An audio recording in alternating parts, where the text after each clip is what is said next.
My Weird School, Book number 21. Miss Krup Cracks Me Up. Written by Dan Gutman. Pictures by Jim Pellot. Chapter 9. Slinking Around. The horrible sound got louder and louder. It got deeper and deeper.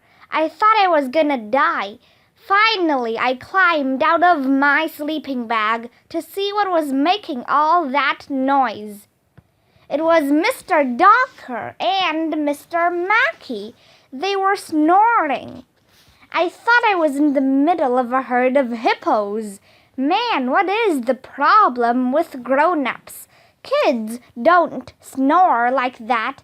It must have something to do with the hair growing out of their noses. I hope I never grow up to be a grown-up. Psst, AJ, Michael whispered. Are you up? Yeah, I can't sleep with all this snoring, Michael said. Me neither. That's when I got the greatest idea in the history of the world. Hey, I said, you want to go get candy? Do you have any money? Michael asked. No. Do you? No. Bummer in the summer. I really wanted candy. Let's go get a drink from the water fountain, Michael whispered. Okay. I stepped over a few kids in sleeping bags, and then my foot bumped into something hard. Ow! Somebody yelled. You kicked me in the head, Arlo. It was Andrea. Sorry, I said.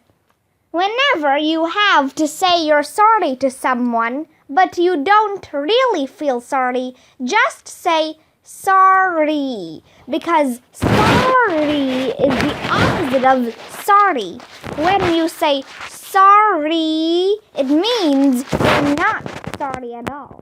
But nobody can punish you because at least you did say you were sorry. So it's a win-win. That's the first rule of being a kid. Do you have any money? Michael asked Andrea. Of course, she replied. My mother gave me a $10 bill to buy something educational at the gift shop. Everything Andrea does is educational. When she blows her nose, she probably writes an essay about boogers for extra credit. Can we borrow some of your money? I asked. We want to get candy. Only if I can get some too, she replied. I didn't want Andrea coming with us to the candy machine, but I did want candy. Okay, I said. I have money too, a voice whispered. I want to come. Oh man, it was that crybaby Emily. This thing was turning into a party. The four of us grabbed our flashlights and tiptoed around the other sleeping bags. Hey, you know what would be cool? I said. We should pick up one of the snorting grown-ups and put them in a diorama. Can you imagine Mr. Docker or Mr. Mackey waking up next to a wild yak? That would be hilarious, Michael agreed. But I don't think we could pick them up. We could if they went to Weight Watchers, I told him. Can we go already? Said Andrea. The four of us slinked around in the dark like secret agents. How come they don't have a security guard? Emily whispered. Anybody could come in here and murder us. The doors are locked, dumbhead, I told her. They have chains on them.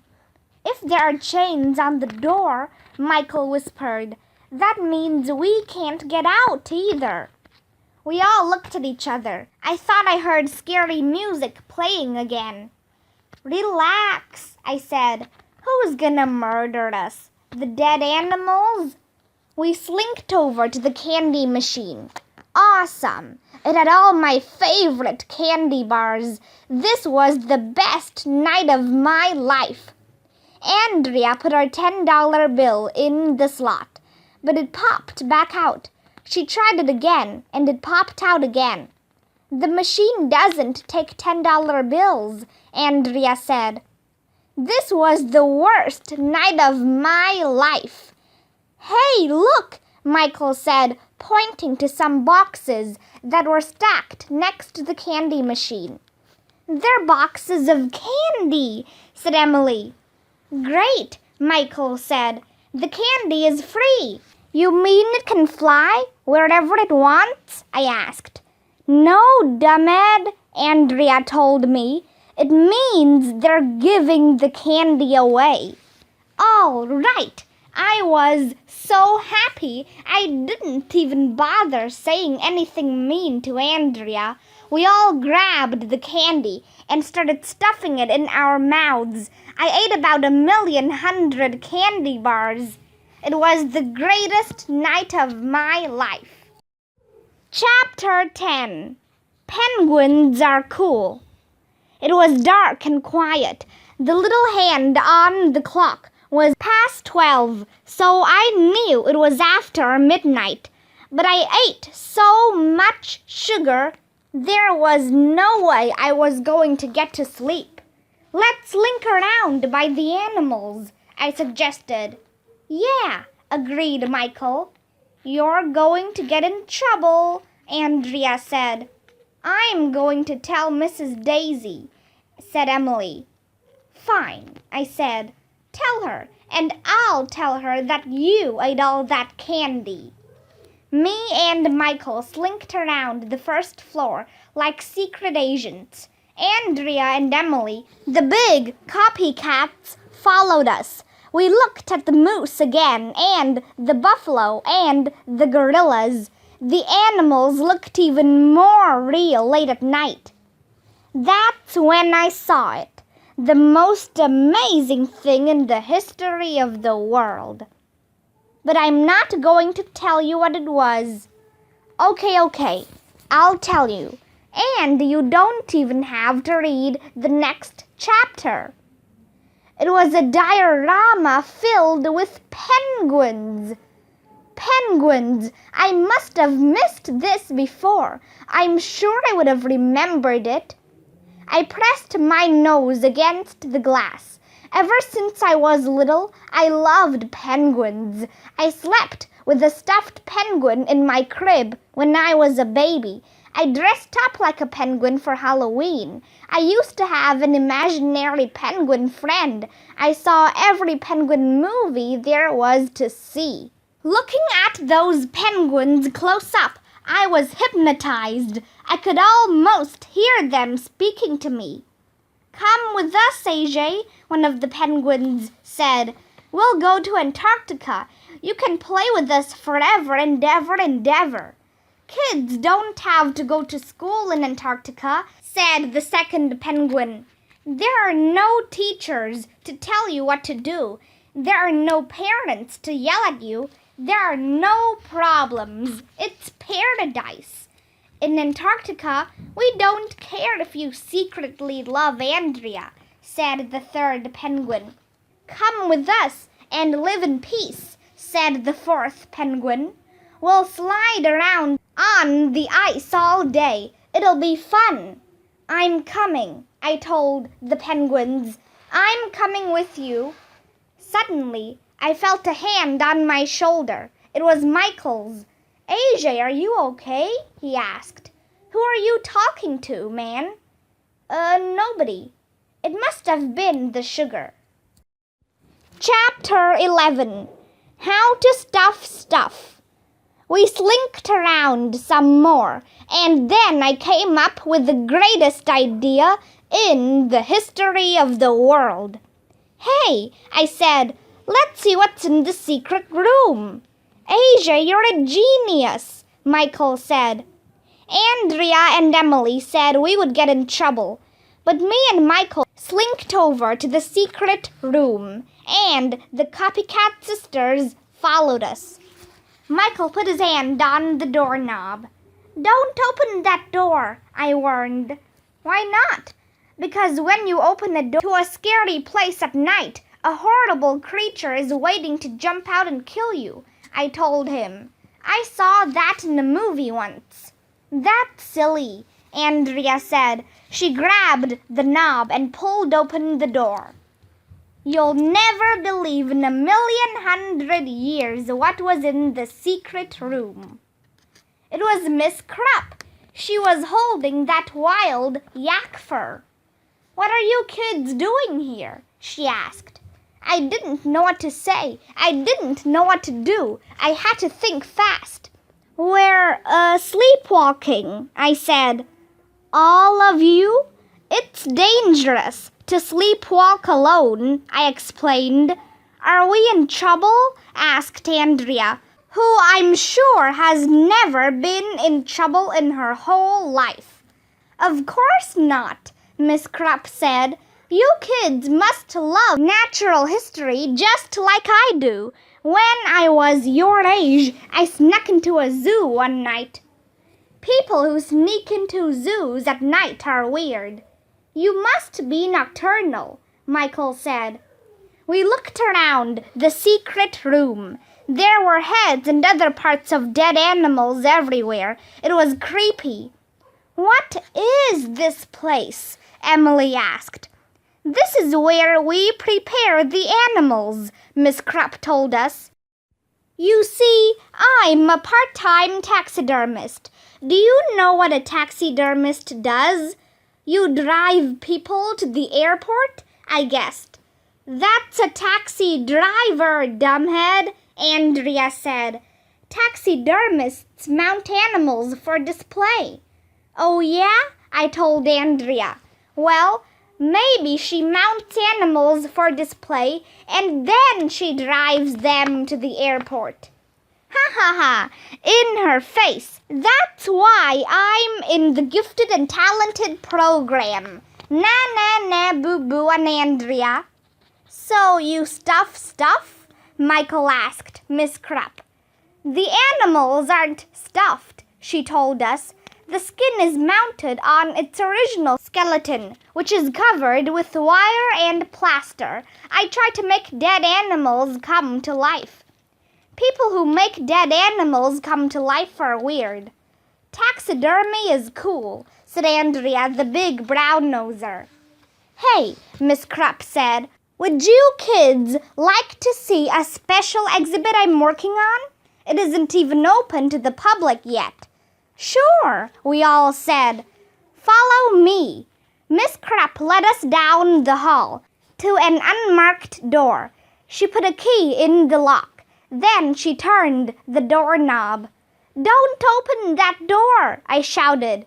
Will you calm down, AJ? Said Emily. Miss Krup opened the door. There was a big sign on the wall. This is what it said. The Amazing World of Poop. Chapter 12. The Amazing World of Poop.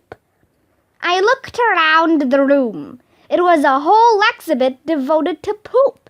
Nothing but poop. I never thought I'd see poop in a museum, Emily said. Oh, poop is a fascinating part of natural history, Miss Krup told us. We all laughed because whenever a grown-up says poop, you can't help but laugh. Miss Krup cracks me up. Poop can reveal what an animal eats, how it digests food, and whether or not it's sick, Miss Krup said. Some animals use poop to tell enemies to stay away. Others use it like perfume to attract mates. Ew, we all said. Gross. Miss Krup walked around and showed us the displays she made. I had never seen anyone who was so excited about poop. Did you know that the most expensive coffee in the world comes from palm civet poop in Indonesia? Miss Krup asked us. It costs $175 a pound. I'm glad my parents drink tea, said Michael. Really? Miss Krup said. In China, they make some tea from caterpillar poop. That's the last time I go to a Chinese restaurant, I exclaimed. Miss Krup showed us a picture of a sloth. It only poops once a week, she said. That happened to my dad once, said Emily. He had to go to the doctor. A week isn't so long, Miss Krup told us. Grizzly bears may go 6 months without pooping. No wonder they're so mad, I said. African elephants can produce 300 pounds of poop every day, Miss Krup said. Wow, said Andrea. What do they do with all that poop? Well, in some parts of Africa and Asia, elephant poop is made into paper. I hope they don't make it into toilet paper, I said, because that would just be weird. Do you know what else is weird? Miss Krup said. Rabbits eat their own poop. Ew, disgusting, we all shouted. And termites glue their houses together with poop. Hey, Andrea, I said, didn't your dad do that to your house? Oh, snap, said Michael. That's mean, Arlo. Dung beetles push balls of poop around and bury it, Miss Krup told us. Sounds like one of Arlo's play dates, Andrea said. Oh, snap, said Michael. Storks squirt poop on their legs in hot weather to cool off, Miss Krup said. So does Andrea, I said. We pushed buttons to watch cool videos of animals pooping. Did you know that a rhinoceros stomps on its poop and kicks it around? It's hilarious. And some boy cranes fling buffalo poop up in the air to impress girl cranes. Don't even think about it, Arlo, said Andrea. People throw poop around, too, Miss Krup told us. In Wisconsin, they have cow chip tossing contests. One man threw a cow chip more than half the length of a football field. Remind me not to play football on that field, said Michael. People in Wisconsin are weird, I said. I had no idea that poop could be so interesting. We got to match poop samples with the animals that pooped them. Then we got to touch an 80-million-year-old piece of dinosaur poop. Miss Krup showed us some poop under a microscope, too. And we got to push buttons on a map to learn the word for poop in different countries. Poop is a palindrome, Miss Krup said. Does anybody know what a palindrome is? Andrea was waving her dumb hand in the air like she had to go to the bathroom really badly, which would have made perfect sense in the amazing world of poop. But Miss Krup called on me instead, so na-na-na-boo-boo on Andrea. A palindrome is when you make friends with bees, I said. My pal is a drone. Not exactly, Miss Krup said. Andrea? A palindrome is a word that's spelled the same way forward and backward, she said. That's right. Why can't 300 pounds of elephant poop fall on Andrea's head forward and backward? You sure know a lot about poop, Miss Krup, said Emily. Poop is my life, Miss Krup replied. People who like poop that much are weird, but the amazing world of poop was really cool. We learned more than anybody would ever want to know about poop. And Miss Krup said the word poop so many times it didn't even sound funny anymore. It was really late. Miss Krup took us back to the Giganotosaurus, and we climbed into our sleeping bags. Finally, I fell asleep. I dreamed about a giant poop that was riding a bicycle, and it was making some weird sound, a buzzing sound. No, it was a swishing sound. No, I got it. It was a hissing sound. Chapter 13. Stuff like this happens every day. What was that weird hissing sound? Hey, I whispered to Ryan, who was in the sleeping bag next to mine. Stop that hissing. I'm not hissing, he replied. You are too. We went back and forth like that for a while, until suddenly there was an ear-piercing shriek. Eek! There's something in my sleeping bag, screamed Emily. Instantly, everybody was awake and jumped out of their sleeping bags. Emily started running around, freaking out. What is it? Andrea asked. Maybe it's a blue-tongued skink, I yelled. It's a bug, Emily shrieked. It must be that rare hissing cockroach from Madagascar, screamed Andrea. It's General Muffin, Michael yelled. Run for your lives, shouted Neil the nude kid. Ryan's mom and Mr. Mackey and the rest of the grown-ups tried to calm everybody down, but it was no use. Nobody wanted the cockroach to touch them. We were all screaming and jumping around. Finally, Miss Krup came running over. What's the matter? She yelled. That disgusting cockroach was in Emily's sleeping bag, Andrea shouted. Now we can't find it. I thought you said you captured it. I just said General Muffin was in a safe place, Miss Krupp explained. I didn't want you kids to be scared. Well, we're scared now, Andrea shouted. Poor General Muffin, said Miss Krupp. Who cares about General Muffin? Andrea yelled. It's a cockroach. Man, that was a first. Andrea actually yelled at a grown-up. There it is, Michael suddenly shouted. There's the cockroach. Where? There. Emily, Andrea shouted. It's crawling on your back. Eek! Let's kill it, all the boys yelled, and we started chasing after Emily.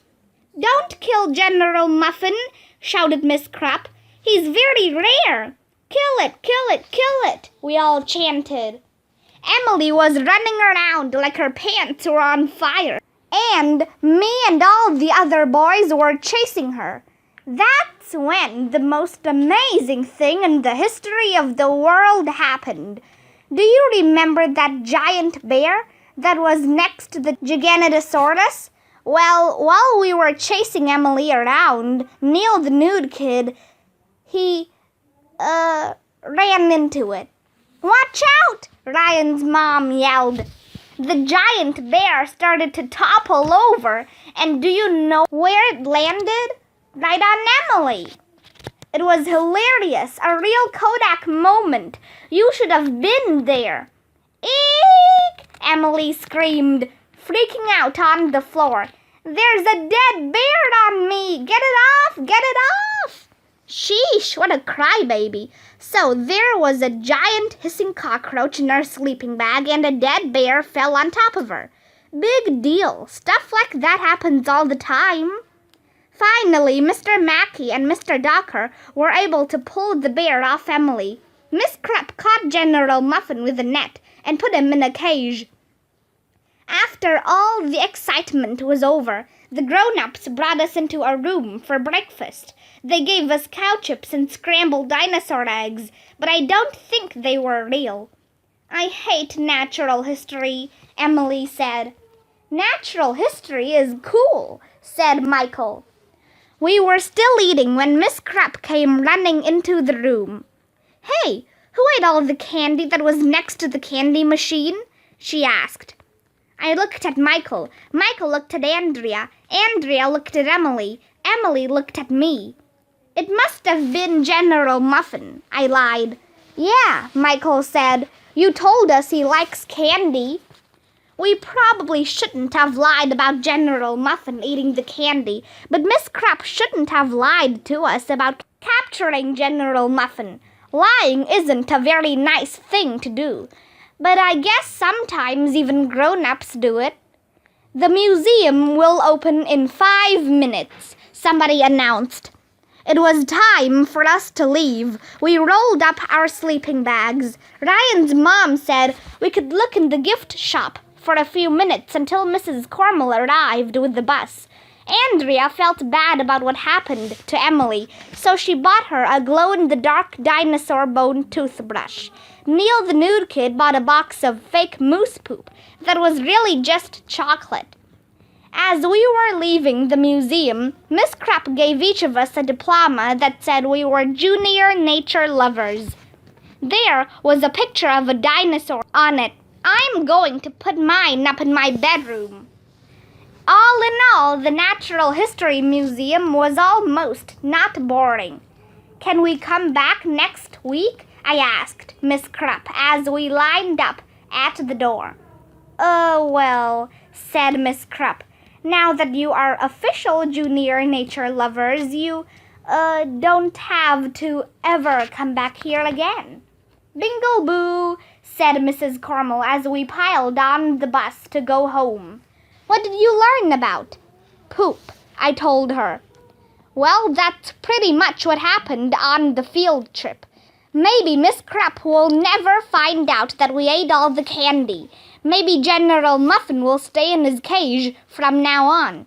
Maybe someday Emily will forget that a giant hissing cockroach crawled into her sleeping bag and that a dead bear fell on her. Maybe Mr. Docker and Mr. Mackey will cut their nose hair so they'll stop snorting. Maybe Miss Krup will stop dressing up like a wild yak and get interested in something besides poop. And maybe we'll be able to talk Mrs. Daisy into taking us on another field trip. But it won't be easy.